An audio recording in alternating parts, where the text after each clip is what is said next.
Hello everyone. Today's topic is CNAME.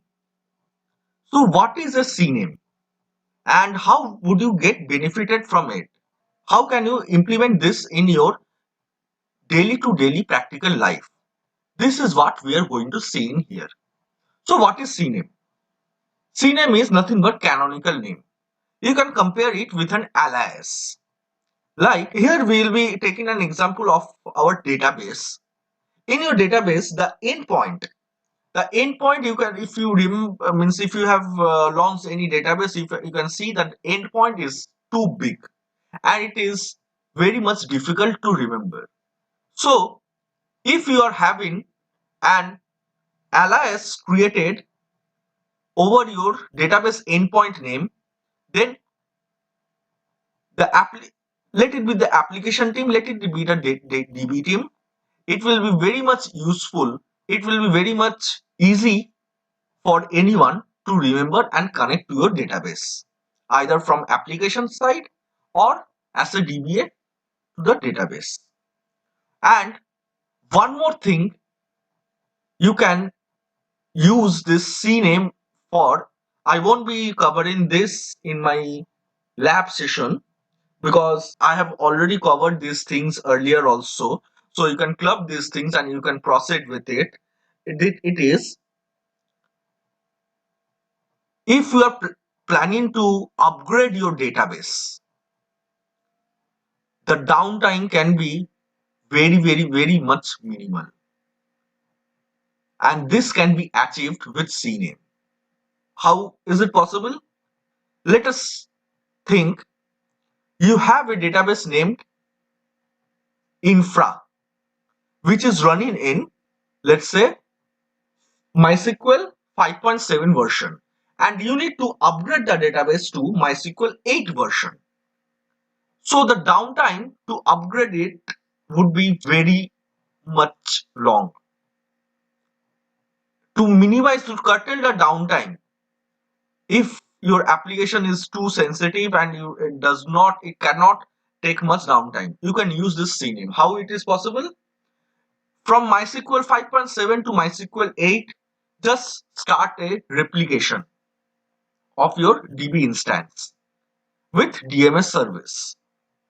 Once the replication is achieved, during the cutover window, what you need to do is stop the replication. After your application is stopped, just stop the replication and point your CNAME alias to the new host, which is hosting your MySQL 8 version.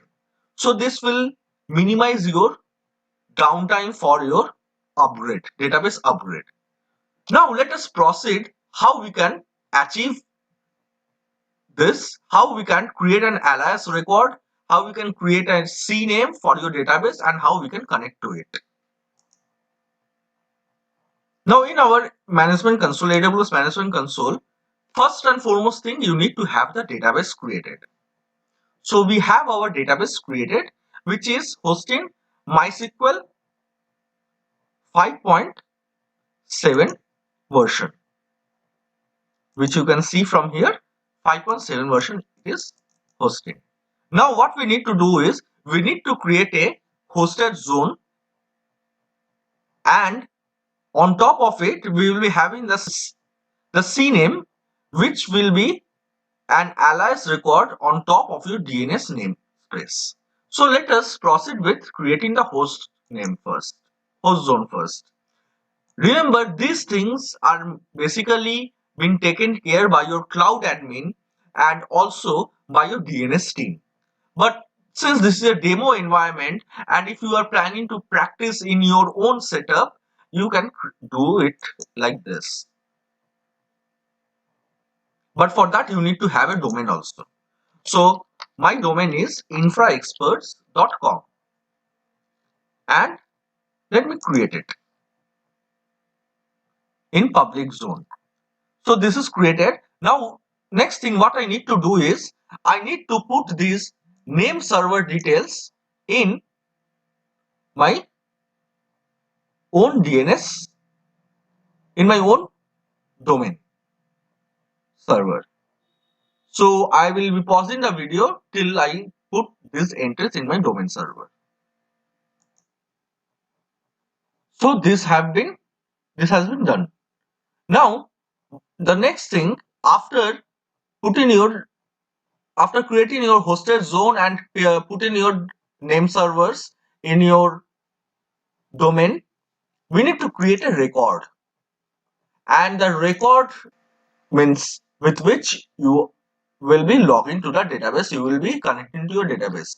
So for me, I'm taking db.infraexpress.com. So the record name will be db, and the record type needs to be cname. This is whatever you wish, you can put the name in here, and the record type will be cname, and the value I need to put in here. So what should be the value? That is the endpoint of your RDS instance. So I have already copied it in here. This is the endpoint, and the time to leave I am giving us 60 seconds, and let me create the record. So this is creating the record, and this record has been created. Now what I need to do is let me log into my EC2 instance.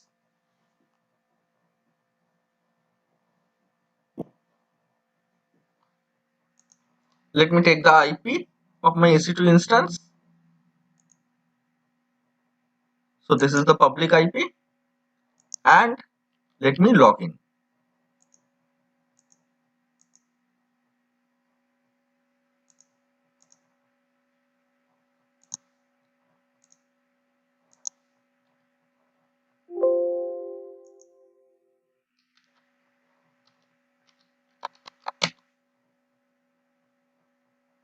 So I have logged into my instance. Now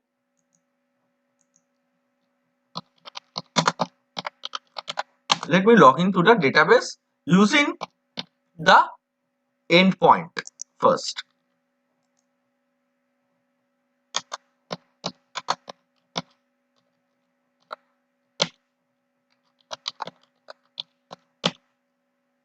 So I am able to log into my database, and let me check the version.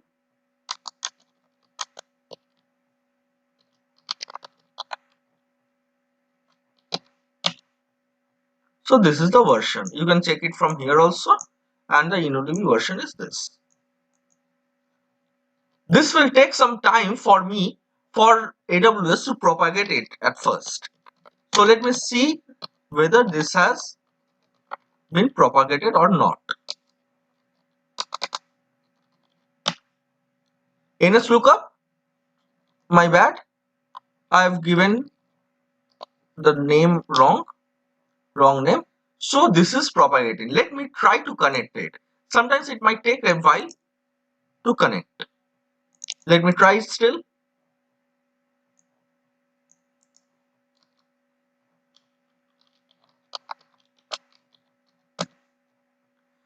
Yes, this is able to connect to my database using this CNAME.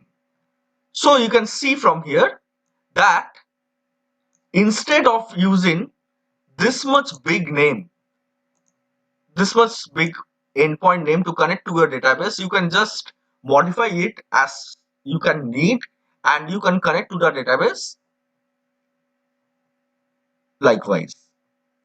And as I said already, this will be helpful for you if you are planning to migrate, if you are planning to upgrade a database. This will be very much useful when your application cannot provide a suitable downtime. So that time you can create one more database. You can start replication to the higher version of the database, and then during the cutover there, just some seconds of downtime is needed for the application from the application side, so that you can stop the replication and you can point the CNAME to your new host. So how will you do it? at that time during your upgradation, you need to go to Route 53 again. Go to your hosted zone. Then select the record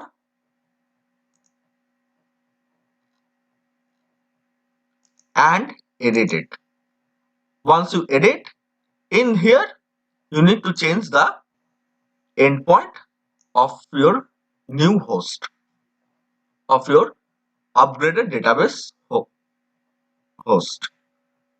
So that's all about today's session, where we saw how we can build a CNAME record for your database, and also an overview of upgrading your database with a very minimal downtime.